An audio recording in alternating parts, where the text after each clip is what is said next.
Hello, happy Friday. If this week has been the kind of week where you've already had 3 meetings, 2 surprises and 1 unwelcome forwarded email, then this episode is for you. Don't worry about the week. Focus in on the next roughly 10 minutes. This is Friday, the song episode, and 3 little moves you can do immediately to help you build your influence. Welcome back to Unshakable Her, helping ambitious women who are constantly second-guessing themselves to build the daily habits that compound into unshakable confidence. I'm Caroline Esterson, and I'm in your corner. Today, it's Friday. We've heard the story in Monday's episode, and we've understood the science of what's holding us back from Wednesday. Now we're closing the week with a song that holds everything we've covered, so you can carry the week's confidence tips with you when the podcast ends. Plus, 3 quick-fire career moves, small enough to use before Monday morning and sharp enough to make a 2mm difference to edge you towards that promotion. Because Unshakable isn't built in a moment, it's built in the moves you make between Mondays. Let's go. By the time we're done together, here's what you'll walk away with. 1, a song you can put on every Monday morning of a turbulent week on purpose as the opening signal to your own nervous system that the week starts on your terms. 2, 3 concrete moves you can use this week, not next quarter, not after the away day, this week, right now, to lead with calm, even when the calm has not yet arrived. And 3, 1 sentence to keep on your desk for the moments when somebody asks you a question you genuinely don't have the answer to. And just to be clear, the answer isn't, oh, I don't know. That doesn't help anyone, does it? Right, let's go.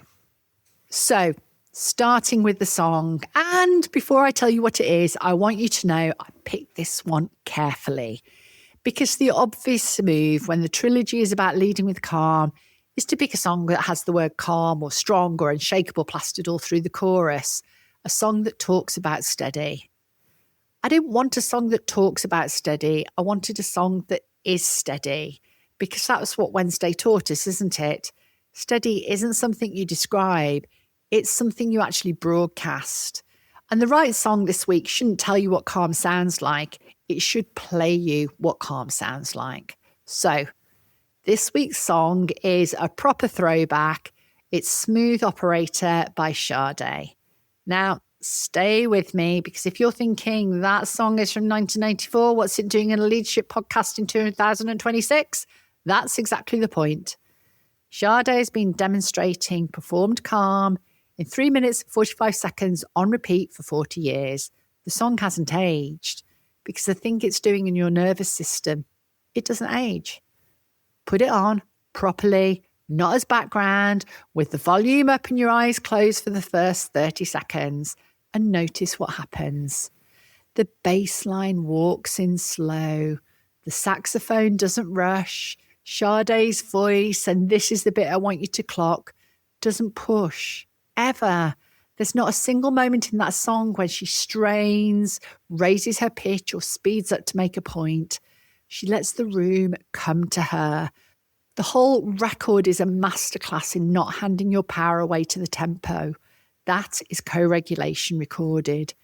Your heart rate slows in the first 8 bars and your shoulders drop in the first verse. By the time the saxophone solo comes in, you are operating in a different nervous system than the one you started with.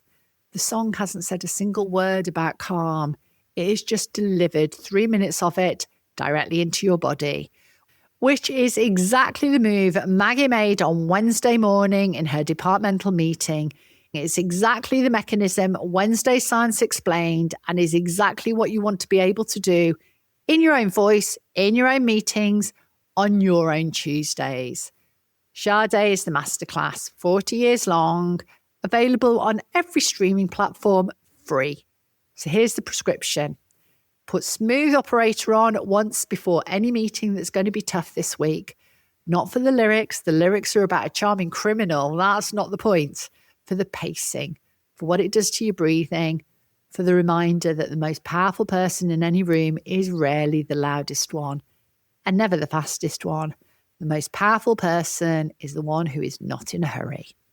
That's your song. That's your reset. You can find it on the Unshakable Her playlist on Spotify. 3 minutes, 45 seconds, and you walk into the next thing with a different nervous system to the one you'd have walked in otherwise. That's the 2mm difference applied to a Wednesday afternoon. What would Caro do?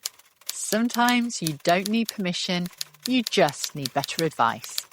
Right, my turn. And today I'm telling you a story that I'm a little bit embarrassed about, but I'm telling you because the embarrassment is actually the lesson. Early in my career, I lost a contract that was ours. Not as if we played it well. It was ours. We had the relationship. We had the right team. We had an internal advocate at the buying company who had spent several months talking us up to her board. The deal was as good as signed before the day of the final pitch. And I lost it. In a corridor before I'd even walked into the room. Let me tell you what happened. I was waiting outside, going through my notes one last time, doing my deep breaths. The pitch slot before mine was the competition. I knew the company. I knew the man pitching it too, because he'd been contracted by my previous company. He'd been good at the part of the role that's visible, but not so good at the part that isn't. And at one point, I'd had to give him some hard feedback. He hadn't liked it. So he'd gone over my head to the CEO of that company, who happened to be a personal friend of his, and made a complaint about me. I'd been hauled in, defended myself, survived it, but the taste never quite left me. That was 4 years before this corridor. So, pitch slot ends, the door opens.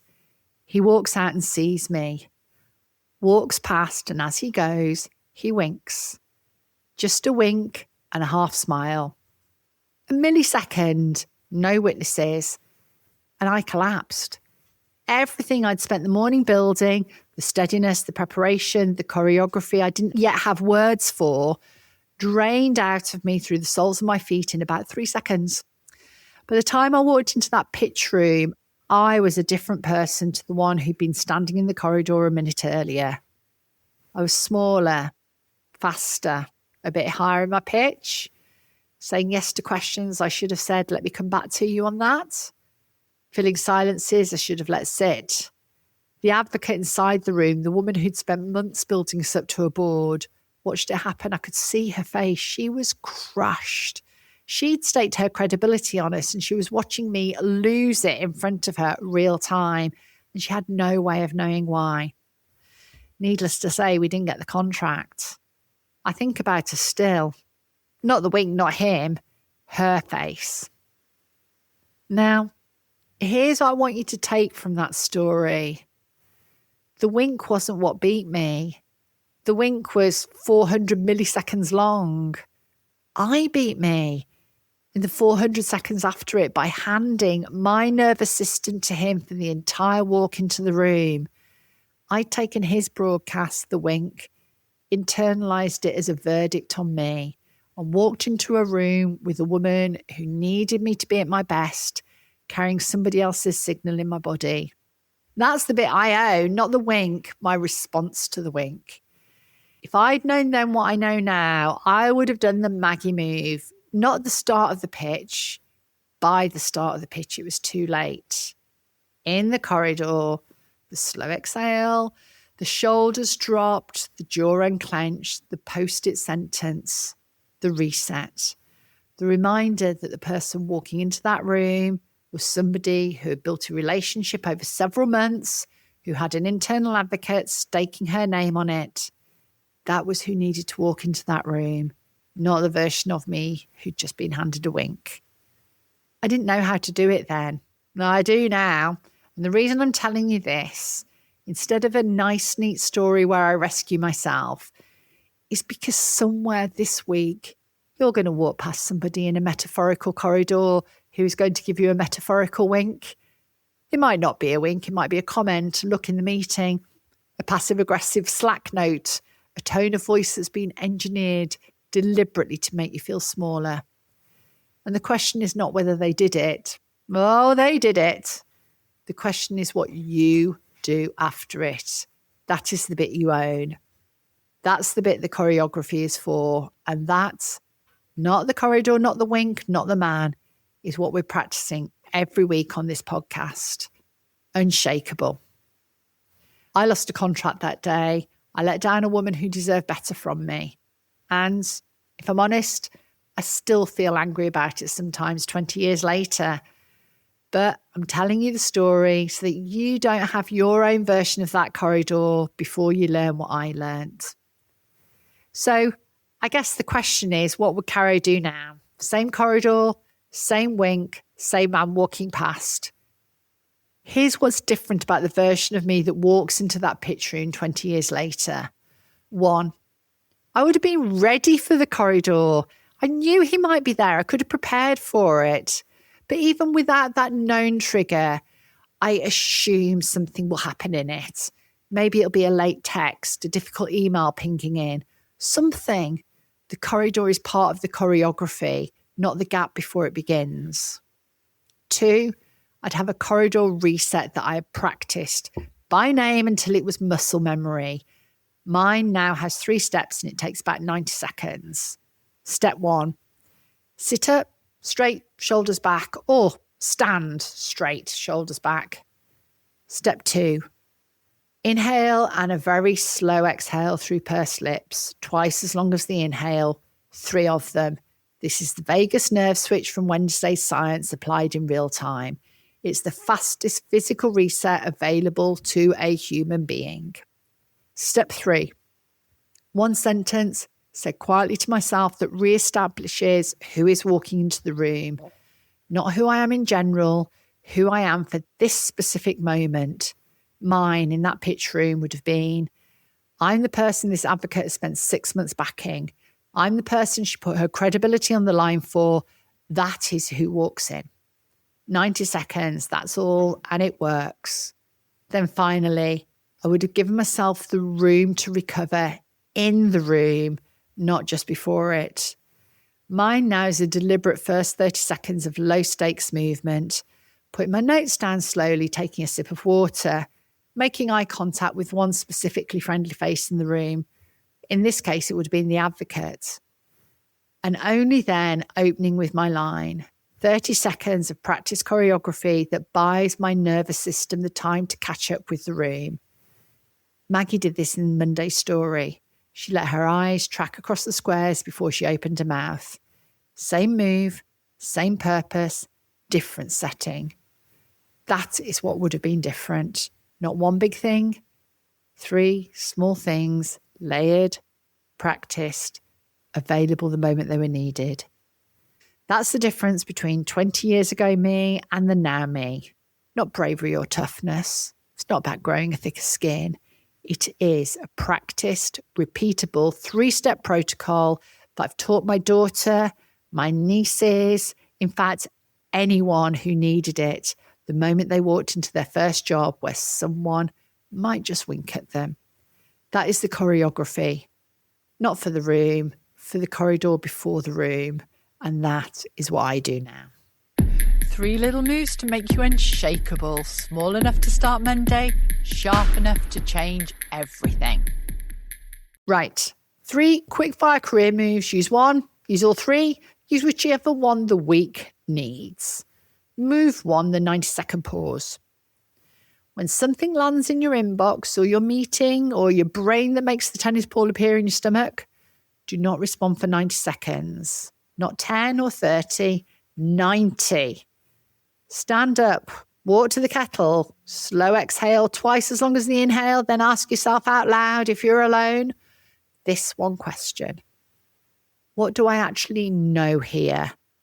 Not what do I feel, what do I think, but what do I actually know? List the 3 things you know, then go back and respond. The 90 seconds is what's stopping you reacting from the amygdala. The what do I know question is what's bringing the prefrontal cortex back online.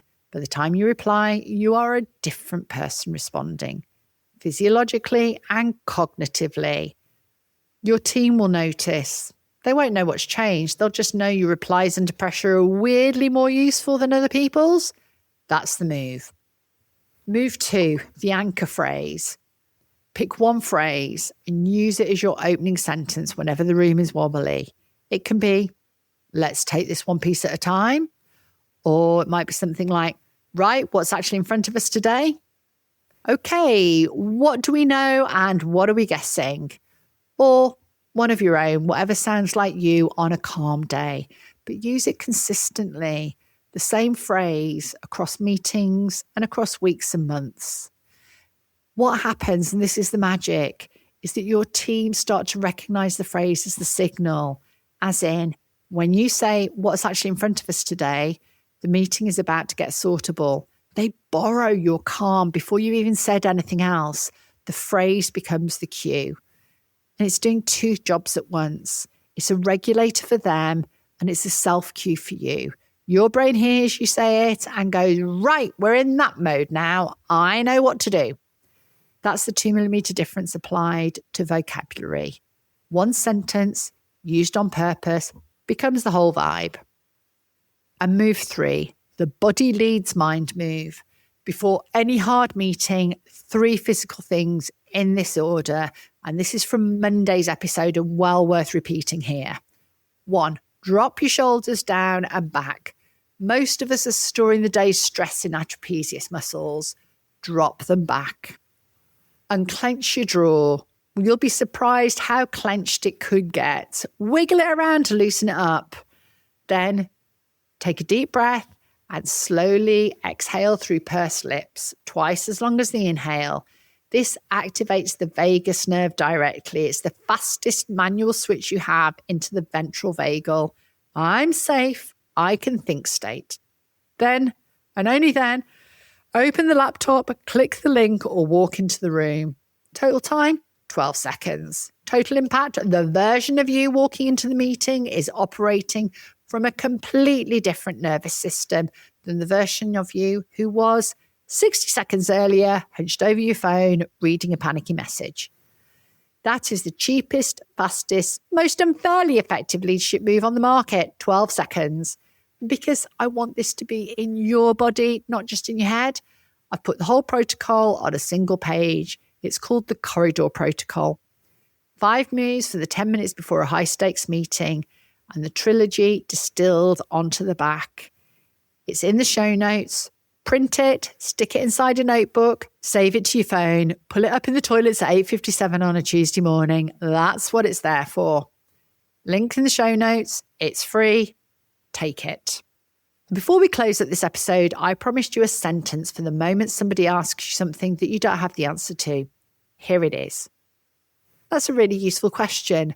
Let me reflect and come back to you with the right answer rather than the fast one.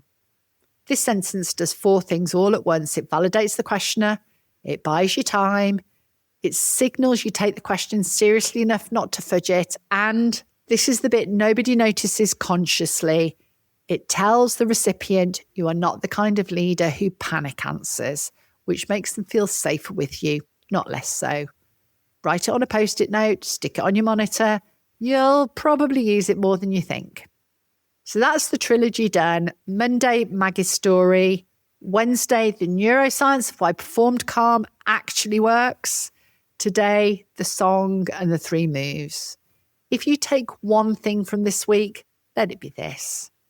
You don't have to feel calm to lead with calm. You have to practice it. Pace, pause, posture, 1 sentence. 12 seconds before the meeting, 90 seconds before the response, 1 song at the start of a hard week. That's the 2mm difference applied to the hardest moments of the leadership job. Tiny moves, whole room consequences with weekly practice. See you next week. So that's it from me this week. Before you go, if something this week made you nod, laugh, or think, finally someone said it, leave a rating wherever you're listening. Just a couple of taps, that's all it takes. And it helps other women just like you who are spiraling and searching for help to find this show. I'm Caroline Esterson. You came here for career advice, but what you're really building, week by week, move by move, is someone no one can shake. See you Monday.